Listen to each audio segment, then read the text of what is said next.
Hello, સ્વાગત છે તમારું આપણી યુટ્યુબ ચેનલ ટોપર્સ વેકની અંદર. આજે તારીખ થઈ છે 8 ફેબ્રુઆરી અને આજે એનટીએ પ્રેસ રિલીઝ કરી છે કે નીટના ફોર્મ ભરવાના શરૂ થઈ ગયા છે. હવે એક વસ્તુ ખાસ ધ્યાન રાખજો, દરેક જગ્યાએ તમને સમજાવી દેવામાં આવશે કે ભાઈ નીટની ફોર્મ ભરવાની તારીખ શું છે, પૂરી શું થાય છે, કઈ તારીખે બધું તમારે સબમિટ કરવાનું રહેશે, બધી ઇન્ફોર્મેશન તમને બધી જગ્યાએથી મળી રહેશે. પરંતુ આ વિડીયોની અંદર હું તમને સમજાવીશ કે કઈ વસ્તુઓ અથવા કઈ બાબતોનું ધ્યાન રાખવાનું છે. ઘણીવાર જ્યારે હું અત્યારે એમબીબીએસ કરું છું, મેં પણ નીટ આપી હતી. જ્યારે અમે લોકો નીટ આપતા ત્યારે અમારા ઘણા મિત્રો ઘણી નાની મોટી ભૂલ કરી દેતા. એનાથી વિદ્યાર્થીઓને પાછળ બહુ હેરાન થવું પડે છે, વિદ્યાર્થી વાલી બંનેને હેરાન થવું પડે છે. તો હું તમને ખાસ એ વસ્તુઓ સમજાવીશ કે જે ભૂલ તમારે નથી કરવાની ફોર્મ ભરતી વખતે, બરાબર છે. તો ચલો આ વિડીયોની આપણે શરૂઆત કરીએ. એનટીએ 2019થી નીટ લે છે અને હવે ફરજિયાત થઈ ગયું છે તમારે બીએમએસમાં એડમિશન લેવું છે, બીયુએમએસમાં, બીએસએમએસમાં કે પછી બીએચએમએસમાં ક્યાંય પણ એડમિશન લેવું છે, બીડીએસ હોય કે બીવીએસસી હોય, એમબીબીએસ હોય, દરેક જગ્યાએ. અને જે એમએનએસ એટલે કે મિલિટરી નર્સિંગ સર્વિસીસ જે છે, બરાબર, એમાં પણ બીએસસી નર્સિંગ કરવા માટે તમારે ફરજિયાત નીટ આપવી પડશે, બરાબર. 180 મિનિટનો ટાઈમ મળશે તમને, 3 કલાકનો, 2 થી 5નો ટાઈમ છે. 3 મે એ શરૂ થાય છે. એટલે આપણે થોડી ઇન્ફોર્મેશન લઈએ. 13 લેંગ્વેજની અંદર આ એક્ઝામ રહેશે, જેની અંદર બધી અલગ અલગ લેંગ્વેજ છે, આપણી ગુજરાતી પણ આવી ગઈ. 8 ફેબ્રુઆરી આના ફોર્મ ભરવાના શરૂ થાય છે અને 8 માર્ચે પૂરું થાય છે. હવે સમજો મારી વાત. છોકરાઓ શું કરે છે, જ્યારે પ્રેસ રિલીઝ થાય છે ત્યારે સીધું ફોર્મ ભરવાનું શરૂ કરી દે. હવે 8 તારીખે તમે ફોર્મ ભરવા જાઓ, પહેલાં તો જે ફોર્મ ભરવાવાળા માણસો હોય ને એમને પણ અડધી વસ્તુની ખબર ના હોય. એટલે તમારે શું કરવાનું, 8 ફેબ્રુઆરી નથી જવાનું, હજુ 10 દિવસ રોકાઓ. એટલે મારું કહેવાનો મતલબ છે કે તમે 20 ફેબ્રુઆરી આસપાસ ફોર્મ ભરવા જાઓ. એ ત્યાંથી શું ખબર પડશે, ઘણા લોકોને જે કોમન મિસ્ટેક થતી હતી એ ત્યાં સુધી બધા એનું સોલ્યુશન લાવી દેશે. એટલે આપણે એ ભૂલ ન થાય. જે ફોર્મ ભરવાવાળા છે એમને પણ થોડો અનુભવ થઈ જાય કે નીટના ફોર્મ ભરવામાં આ સિગ્નેચર આવી રીતે નથી ચાલતી, આ રીતે ફોટો અપલોડ નથી થતો, એ લોકો થોડું શીખી જશે. એટલે આપણે 20 ફેબ્રુઆરી આસપાસ ફોર્મ ભરવાનું શરૂ કરીશું. અઠવાડિયું, વધારે નહીં તો અઠવાડિયું 10 દિવસ તો સમય આપવો જ પડશે.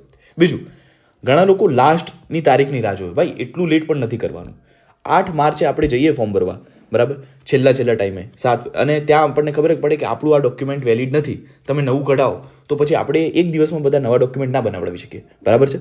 એટલે આપણે 20 ફેબ્રુઆરી આસપાસ ચોક્કસથી ફોર્મ ભરવા જઈએ અને બધી વસ્તુઓને સાથે લઈને જઈએ. જો ડોક્યુમેન્ટ નથી ચાલતા તો આપણને થોડો સમય મળી રહેશે નવા ડોક્યુમેન્ટ બનાવવાનું અથવા કોઈ સુધાર વધારા કરવાનું છે. બીજું, 10 માર્ચથી લઈને 12 માર્ચ વચ્ચે તમને એક કરેક્શન પીરિયડ આપશે, જેમાં તમે ફરીથી કોઈ ભૂલ થઈ હોય તેને સુધારી શકો. પણ ટ્રાય કરીશું આપણે કે આપણે કોઈ ભૂલ પડે જ નહીં. ફીસ શું છે, તો જનરલ કેટેગરીમાંથી તમે આવો છો તો 1700 રૂપિયા, ઈડબ્લ્યુએસ ઓબીસીમાંથી છો તો 1600 રૂપિયા, એસસી એસટી પીડબ્લ્યુડી વર્ગના છો તો 1000 રૂપિયા તમારી ફીસ છે. જો તમે આઉટસાઇડ ઇન્ડિયાના છો તો તમારે 9500 રૂપિયા ફીસ ભરવાની છે.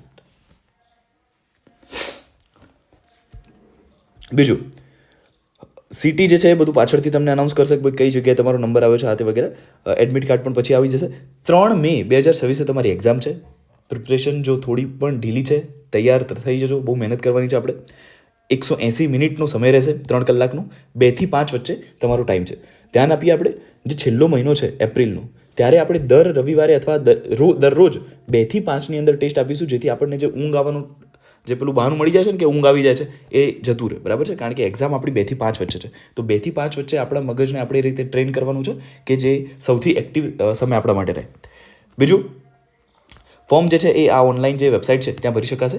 કંઈ પણ ભૂલ થાય છે, કંઈ પણ ન સમજાય તો તમારે આ જે એમના ઈમેલ આઈડી અને જે તમને હેલ્પ સેન્ટરનો નંબર આપે છે ત્યાં તમે કોલ કરીને પૂછી શકો છો. બીજી એક વસ્તુ, આ ફોર્મ ક્યાં ભરવાના છે, તો આ 100% ઓનલાઈન મોડથી ભરી શકાશે, ઓફલાઈન ક્યાંય નહીં ભરી શકાય.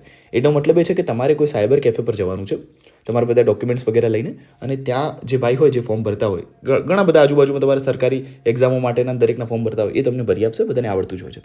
બીજું, જાતે ભરવાનો ટ્રાય ન કરતા, કરી શકાય છે, જાતે ભરી શકાય છે. એવું હશે તો હું તમને એક વિડીયો પણ બનાવીને આપી દઈશ કે કઈ રીતે ફોર્મ ભરવું, બરાબર, એક સ્ટેપ બાય સ્ટેપ. પણ એના કરતાં તમે કોઈ ટ્રેન વ્યક્તિ જોડે ભરાવશો તો તમને સરળતા રહેશે. ઓનલાઈન તમારે ફોર્મ ભરવાનું છે આ વેબસાઇટ પર. તમારો જે રિસેન્ટ અત્યારનો જે ફોટોગ્રાફ છે એ તમારે લઈ જવાનું છે, એડ્રેસ પ્રૂફ, સ્કેન સિગ્નેચર, એ બધું ત્યાંથી તમારી જોડેથી લઈ લેશે, ચિંતા ન કરો. અને તમને જો હજુ જોઈએ છે તમારે વધારે ઇન્ફોર્મેશન, તો વેબસાઇટ પરથી તમે ઇન્ફોર્મેશન બુલેટિન ડાઉનલોડ કરી શકો છો. એમાં દરેક વસ્તુ, કેટલી વસ્તુ લઈ જવાની છે, બધી ઇન્ફોર્મેશન આવી છે. એવું તો હું વિડીયો બનાવી દઈશ, ચિંતા ન કરો, બરાબર. હા, હવે સૌથી મહત્વની વસ્તુ જેમાં બધા લોકો ભૂલ કરે છે, તમારી જોડે એક ઈમેલ આઈડી હોવી જોઈએ. એ તમારી હોય કે તમારા મમ્મી પપ્પાની વાંધો નહીં. ઈમેલ આઈડી નવી હોવી જોઈએ. નવીનો મતલબ શું છે કે હવે એ ઈમેલ આઈડીથી તમે પણ ફોર્મ ભર્યું અને તમારા ભાઈબંધે પણ ફોર્મ ભર્યું તો ન ચાલે. તમારી ઈમેલ આઈડી અલગ હોવી જોઈએ, જેનાથી એક જ નીટનું ફોર્મ ભરાય. ઘણીવાર કેવું હોય છે, બંને બે ભાઈ બહેન હોય, બંને એક નંબરથી એક ઈમેલ આઈડીથી ફોર્મ ભરવાનું ટ્રાય કરે કે ભાઈ મારા પપ્પાનો આ નંબર છે બરાબર, એનાથી જ મારે બંને ફોર્મ ભરવું છે, તો ન થાય. એક મોબાઈલ નંબર એક ઈમેલ આઈડીથી એક જ વ્યક્તિનું ફોર્મ ભરાશે. એ ખાસ કાળજી રાખવાની છે. અને તમે જે ઈમેલ આઈડી બનાવી છે અથવા જે આપો છો એનો પાસવર્ડને બધું સંભાળીને રાખવાનું છે. એ આપણે ભૂલી જઈએ તો ન ચાલે, બરાબર. એ ખાસ કાળજી રાખવાની છે. એટલે એક ઈમેલ આઈડી હું તો કહીશ કે નવું જ બનાવો. ઘણા લોકો એવું પૂછતા હોય છે કે મેં ગઈ વખતે નીટ આપી હતી ત્યારે ઈમેલ આઈડી આપ્યું હતું, તો ફરીથી આપી શકું? જી હા, આપી શકાય. પરંતુ એવું ન કરો. એક નવી ઈમેલ આઈડી બનાવો ફ્રેશ, બરાબર, કે જેનો પાસવર્ડ તમે અત્યારે બનાવીને ક્યાંક લખી દો, ભૂલ ન પડે, બરાબર. અને મોબાઈલ નંબર કયો યુઝ કરો છો એ ખાસ યાદ રાખજો. મમ્મીનો છે, પપ્પાનો છે કે તમારો પોતાનો છે. એટલે આ વસ્તુ ખાસ ધ્યાન રાખવાની.